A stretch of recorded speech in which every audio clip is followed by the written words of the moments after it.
High, this is Nilima. Welcome to think mathematically channel. আশা করি তোমরা সবাই প্রত্যেকে খুব ভালো আছো। আমরা সিবিএসই বোর্ডের এনসিইআরটির এই যে বুকটা আছে, এই বুক থেকে রিয়েল নাম্বার চ্যাপ্টারটা শুরু করেছিলাম। আমরা রিয়েল নাম্বারের 1 থেকে 3 দাগের অঙ্কগুলো করেছিলাম। আজকে যে অঙ্কগুলো বাকি আছে সেই সব অঙ্কগুলো করে ফেলবো।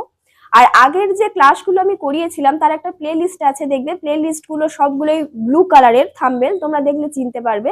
সেই প্লে লিস্টের লিঙ্কও আমি এই ভিডিওর ডেসক্রিপশনে দিয়ে দেবো, তোমরা ওটা দেখে নিতে পারবে। দেখে নিয়ে তোমরা পরপর এই বইয়ের সমস্ত অঙ্কগুলোই আমি আমার চ্যানেলে আপলোড করব, পরপর ক্লাসগুলো তোমরা প্লে লিস্টে গিয়ে খুঁজলে দেখবে পরপর ভিডিওগুলো পেয়ে যাবে। আর এই ভিডিওর ডেসক্রিপশনে আমি আমার হোয়াটসঅ্যাপ নাম্বারও দিয়ে দেবো। এই হোয়াটসঅ্যাপ নাম্বারে কল যাবে না, তোমাদের যদি কারোর কোনো প্রয়োজন থাকে তোমরা শুধুমাত্র মেসেজ করে জেনে নিতে পারবে, ঠিক আছে? তো চলো, আজকে আমরা 4-এর দাগ থেকে শুরু করব। আমরা 3-এর দাগের পর্যন্ত করেছিলাম, আজকে থেকে আমরা 4-এর দাগ থেকে অঙ্কগুলো শুরু করি। দেখো 4-এর দাগের অঙ্কটা কি আছে, দেখো। Given that HCF 306 and 657 is equal to 9, find LCM of 306 and 657। আচ্ছা, আমরা যেরকম একটা মানে জেনারেল যে ফর্মুলা অনুযায়ী ভেঙে ভেঙে প্রাইম ফ্যাক্টরে ভেঙে করি, ওরকম ভাবে এই অঙ্কটা করব না। আমাদের একটা ফর্মুলা আছে, সেই ফর্মুলা দিয়ে এই অঙ্কটা করব। দেখো আমরা কি জানি, প্রথমে লিখবে we know that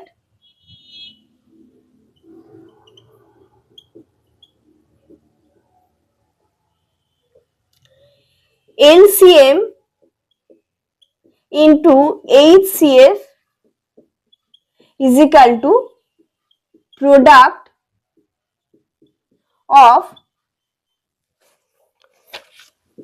two numbers। এই ফর্মুলাটা আমরা জানি না, এর আগে আমি যখন তোমাদের থিওরি করিয়েছিলাম তখন এই ফর্মুলাটা আমি তোমাদের করিয়েছিলাম।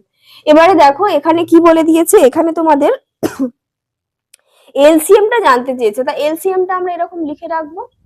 আর এইচসিএফটা বলে দিয়েছে কত, 9, 9 লিখে দেবো। আর দুটো নাম্বার কি কি আছে, 306 আর 657। এবার এখান থেকে সিম্পল ক্যালকুলেশন করলে এলসিএমটা পেয়ে যাবে।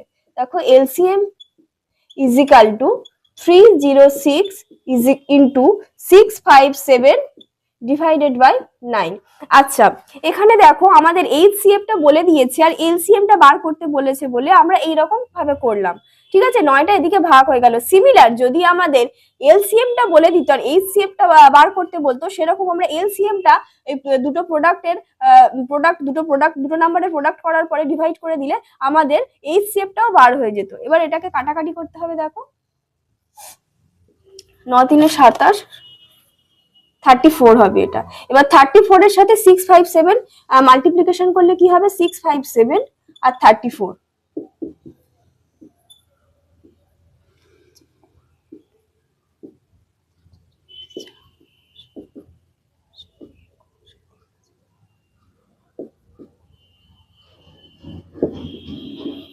এইট 3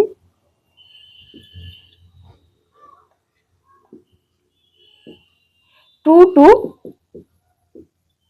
3 3 8, এটাই হচ্ছে আমাদের এলসিএম, এটাই হচ্ছে answer.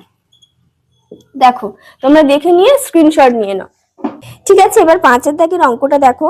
Check whatever 6 to the power n can end with the digit 0 for any natural number n।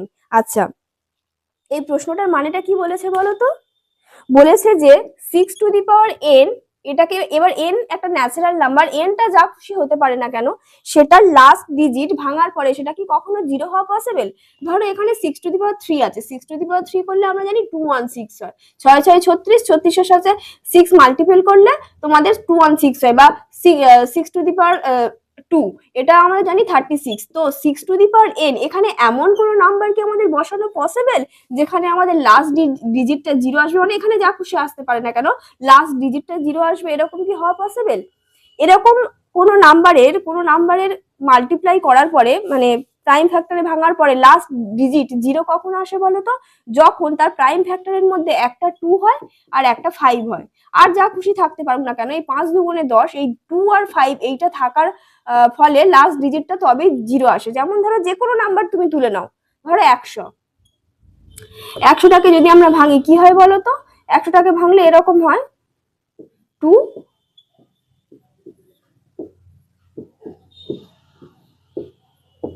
100টাকে ভাঙলে হয় 2552, এটা ঠিক আছে, বা 50টাকে ভাঙলে এরকম হয়। দেখো 2 আর 5 এই দুটো প্রাইম ফ্যাক্টর কিন্তু থাকবেই, যে কোনো নাম্বারের লাস্ট ডিজিট যদি 0 হয় তাহলে 5 আর 2 এই দুটো প্রাইম ফ্যাক্টর থাকবেই। আমরা এবারে দেখবো 6 এর প্রাইম ফ্যাক্টর কি 2 হবে? তো প্রথমে আমরা এরকম লিখে নেব, ইফ, এটা কিন্তু আমাদের করতে হবে না, আমি শুধু বোঝানোর জন্য বললাম, if 6 to the power n can end with digit 0, then 2 and 5 is its prime factor। ঠিক আছে, এবার 6টাকে আমরা ভাঙলে কি দেখবো, 2 into 3, ঠিক আছে, 2টা তো আসছে কিন্তু 5টা কিন্তু 6 এর প্রাইম ফ্যাক্টর নয়। তো আমরা পরের লাইনে লিখবো, since 5 is not a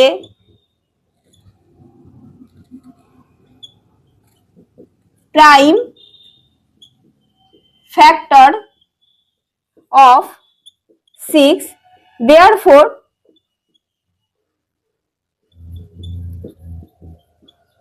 6 to the power n cannot be, মানে প্রকাশ করা যাবে না, cannot be end with the digit 0 for any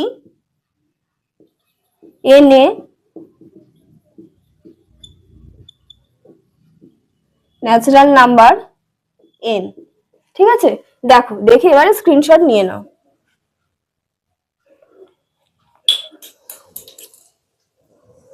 ছয়ের দাগের অঙ্কটা দেখো, এক্সপ্লেন হয়, এখানে দুটো নাম্বার দিয়ে দিয়েছে আর কম্পোজিট নাম্বার, মানে এই দুটো নাম্বার কম্পোজিট নাম্বার হবে কিনা আমাদের এক্সপ্লেন করতে হবে। ঠিক আছে, তো নাম্বার দুটো আমরা লিখে নিই, আমরা ধরে নেবো। ঠিক আছে, প্রথম নাম্বারটাকে এক্স ধরে নেবো, 7 into 11 into 13 into 13, ঠিক আছে, ইন্টু না, এখানে প্লাস আছে। এবারে দেখো, এইটা আর এইটা, এই দুটোর মধ্যে 13 কমন যাবে না, তো আমরা যদি 13 কমন নিই, পরের লাইনে হবে 7 into 11 plus 1। তো আমরা এটাকে এভাবে লিখতে পারি, 13 into 11, 11 সাথে 77 প্লাস 1, মানে এটা 78 হবে। তো 13 into 78টাকে ভাঙলে এরকম হবে,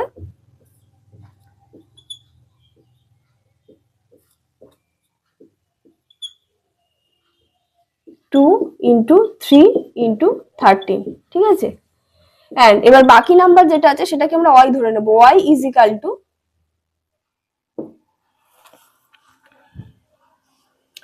7 into 6 into 5 into 4 into 3 into 2 into 1 plus 5। এবার এই দুটোর মধ্যে থেকে দেখো এখানে প্লাস সাইন আছে, মানে এইটা আর এইটা, এই দুটো থেকে আমার 5 কমন যাবে, তো আমরা 5 কমন নিলাম। নেওয়ার পরে দেখো 7 6 42, আর এদিকে 2 3 6 4 6 24, 24-এর সঙ্গে 42 গুণ করলে কত হয়,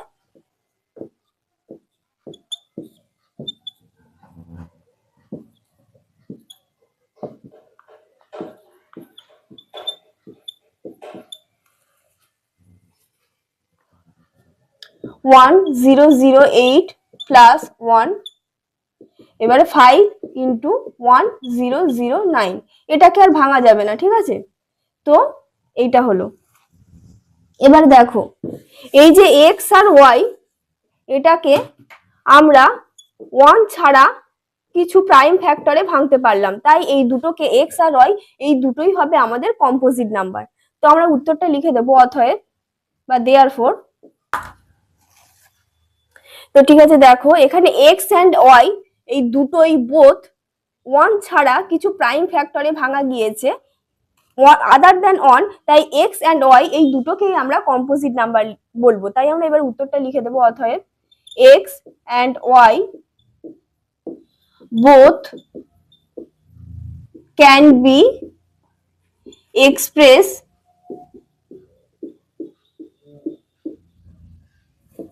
the product of prime factors other than 1, অতএব x and y are composite numbers। ঠিক আছে, দেখো দেখে তোমরা স্ক্রিনশট নিয়ে নাও। চলে যাচ্ছে আজকে শেষ অঙ্কে। There is a circular path around a soft field. Sonia takes 18 minutes to drive on round of the field while Ravi takes 12 minutes for the same. Suppose they both are start at the same point and at the same time and go in the same direction. After how many minutes will they meet again at the starting point? আচ্ছা, ধরো একটা circular path আছে, ঠিক আছে, আর এখানে কি কি নাম বলে দিয়েছে, রাভি আর সোনিয়ার যেতে ধরো এইখান থেকে স্টার্ট করেছে দুজনেই, ঠিক আছে, এই পয়েন্ট থেকে। সোনিয়া এই পুরো কমপ্লিট করতে ওর টাইম লাগছে 18 মিনিট সোনিয়ার, আর রাভি এই সেম পথ যেতে ওর টাইম লাগছে 12 মিনিট। এবারে দেখো সোনিয়া কিন্তু একটু আস্তে আস্তে যাচ্ছে, তাই ওর 18 মিনিট টাইম লাগছে, আর রাভি একটু স্পিডে যাচ্ছে, তাই ওর 12 মিনিট টাইম লাগছে। এবারে বলছে যে দুজনে একসাথে স্টার্ট করার পরে কখন ওরা আবার একই জায়গায় মিলিত হবে, ঠিক আছে। তো এটা সিম্পল এলসিএম করে দিলেই হয়ে যাবে। তো আমরা এটা করব, ভাঙো 18 ইজিক্যাল টু, এখানে ভেঙে নেবে 2 9 18, 3 3 9, মানে এখানে হবে 2 × 3 × 3 × 1, আর 12টাকে ভাঙলে হবে, ও সরি এখানে আমি করে দেখিয়ে দিচ্ছি,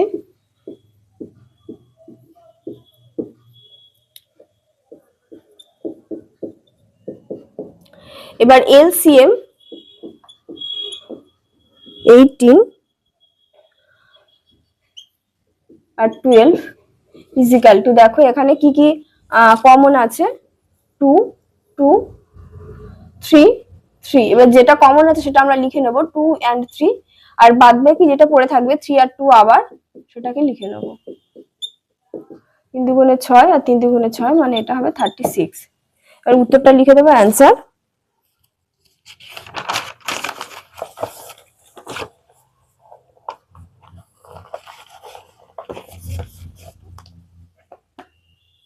after